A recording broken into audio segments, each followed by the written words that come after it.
తెలంగాణలో భిన్న వాతావరణ పరిస్థితులు కనిపిస్తున్నాయి. ముందస్తుగానే నైరుతి రుతుపవనాల రాకతో మొదలైన వర్షాలకు బ్రేక్ పడింది. రుతుపవనాలు మందగించి వేసవి పరిస్థితులు తిరిగి కనిపిస్తున్నాయి. ఎండల తీవ్రతకు వాతావరణ అనిశ్చితి నెలకొని సాయంత్రం పూట అక్కడక్కడ పిడుగులు, ఈదురు గాలులతో కూడిన వర్షాలు కురుస్తున్నాయి. కొన్ని చోట్ల పగటి ఉష్ణోగ్రతలు సాధారణం కంటే 2 నుంచి 4 డిగ్రీలు ఎక్కువగా 38 నుంచి 40 డిగ్రీల వరకు నమోదవుతున్నాయి.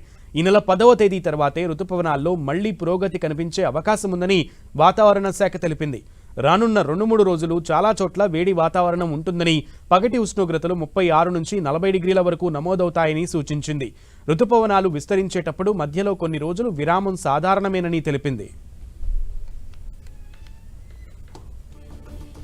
వెదర్ అప్డేట్ చూస్తున్నాం. తెలంగాణలో మాత్రం అటు రుతుపవనాలు వేగంగా త్వరగా తెలంగాణకి, ఆంధ్రాకి తాకినప్పటికీ కూడా పరిస్థితులు మాత్రం భిన్నంగా ఉన్నాయి.